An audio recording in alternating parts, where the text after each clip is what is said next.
शिरोमणि अकाली दल के अध्यक्ष और पूर्व उप मुख्यमंत्री सुखबीर सिंह बादल पर गुरुवार को महाराष्ट्र के नांदेड़ स्थित तख्त श्री हजूर साहिब के पास हमला हुआ। सुखबीर सिंह बादल को Z+ सुरक्षा मिली है। इसके बावजूद दिसंबर 2024 में अमृतसर के स्वर्ण मंदिर और अब महाराष्ट्र के नांदेड़ स्थित गुरुद्वारा साहिब में उन तक हमलावर के पहुंचने से सुरक्षा व्यवस्था पर गंभीर सवाल खड़े हुए हैं। सवाल ये है कि धार्मिक स्थलों की खुली व्यवस्था और भारी भीड़ के बीच उच्च श्रेणी की सुरक्षा कितनी प्रभावी है। सुखबीर की सुरक्षा के संदर्भ में अक्सर ब्लू बुक का जिक्र होता है। हालांकि प्रधानमंत्री, राष्ट्रपति और उपराष्ट्रपति जैसे अति महत्वपूर्ण व्यक्तियों की सुरक्षा के विशेष नियमों और अन्य संरक्षित व्यक्तियों की सुरक्षा व्यवस्था को एक समान नहीं माना जा सकता। गृह मंत्रालय के मुताबिक सुरक्षा खतरे के आकलन और लागू नियमों के आधार पर तय की जाती है। Z+ देश की सबसे ऊंची सुरक्षा श्रेणियों में से एक है। इसमें प्रशिक्षित सुरक्षाकर्मी और कमांडो तैनात किए जा सकते हैं। इनकी संख्या तय नहीं होती, बल्कि खतरे, कार्यक्रम और स्थान की परिस्थितियों के मुताबिक बदलती है। सुरक्षा की प्रभावशीलता का आकलन केवल सुरक्षा कर्मियों की संख्या से नहीं किया जा सकता। किसी संरक्षित व्यक्ति की सुरक्षा में कार्यक्रम से पहले खतरे का आकलन, स्थल की जांच, आने जाने के रास्तों की सुरक्षा, प्रवेश नियंत्रण, भीड़ प्रबंधन, स्थानीय पुलिस और खुफिया तंत्र के बीच तालमेल और आपात स्थिति से निपटने की तैयारी अहम होती है। धार्मिक स्थलों पर श्रद्धालुओं की बड़ी संख्या और सेवादारों की मौजूदगी के साथ धार्मिक मर्यादाओं का भी ध्यान रखना पड़ता है। ऐसे में संरक्षित व्यक्ति को आम लोगों से पूरी तरह अलग रखना कठिन होता है। सुखबीर जब धार्मिक सेवा या कार्यक्रम में श्रद्धालुओं के बीच होते हैं तो चुनौती और बढ़ जाती है। सुरक्षा घेरे को मजबूत रखने के साथ सामान्य आवाजाही और धार्मिक परंपराओं में बाधा न आए, इसका भी ध्यान रखना होता है। दोनों घटनाओं के बाद ये जांचना जरूरी है कि कार्यक्रम से पहले पर्याप्त सुरक्षा आकलन हुआ था या नहीं। स्थानीय पुलिस, सुरक्षा कर्मियों और खुफिया तंत्र में कितना तालमेल था और प्रवेश निकास पर निगरानी कैसी थी, इसकी भी समीक्षा होनी चाहिए। भीड़ में संदिग्ध व्यक्ति की पहचान के लिए पर्याप्त व्यवस्था थी या नहीं, ये भी जांच का हिस्सा होना चाहिए। कई बार धार्मिक स्थलों पर सुरक्षा कर्मी सादी वर्दी में भी तैनात किए जाते हैं।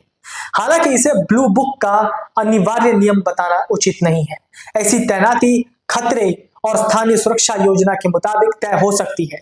सबसे बड़ा सवाल यह है कि कई स्तर की सुरक्षा के बावजूद हमलावर इतनी नजदीक कैसे पहुंचा, किस स्तर पर चूक हुई और एक संभावित खतरे की पहचान समय रहते क्यों नहीं हुई।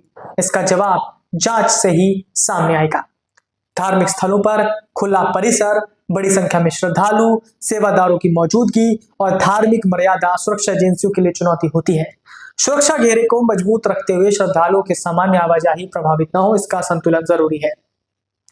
अमृतसर और नांदेड़ की घटनाओं के बाद सुरक्षा व्यवस्था की हर परत की समीक्षा जरूरी है। करीब 2 साल में सुखबीर पर यह दूसरा बड़ा हमला है। दिसंबर 2024 में श्री हरमंदिर साहिब के बाहर धार्मिक सजा के तहत सेवादार की भूमिका निभा रहे सुखबीर पर गोली चलाने की कोशिश हुई थी। पुलिसकर्मी की तत्परता से उनकी जान बची थी। दोनों घटनाओं के बाद सवाल है कि क्या सुखबीर के खिलाफ पंथक नाराजगी पूरी तरह खत्म नहीं हुई है। हालांकि नांदेड़ की घटना को सीधे पंथक नाराजगी से जोड़ना भी जल्दबाजी होगी।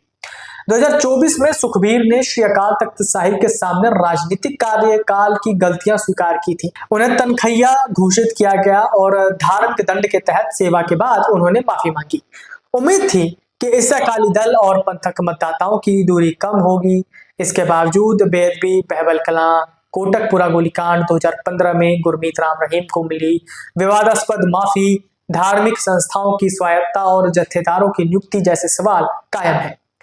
2015 की बेअदबी के बाद बरगाड़ी सहित कई स्थानों पर विरोध हुआ। कोटकपुरा और बहबलकलां में पुलिस कार्रवाई हुई और बहबलकलां में 2 प्रदर्शनकारियों की मौत हुई। उस समय सुखबीर उप मुख्यमंत्री और गृह मंत्री थे। विशेष जांच दल ने कोटकपुरा मामले में सुखबीर सहित तत्कालीन सत्ता और पुलिस तंत्र के वरिष्ठ अधिकारियों की भूमिका पर सवाल उठाए थे। हालांकि इन्हें अंतिम न्यायिक दोष सिद्धि नहीं माना जा सकता।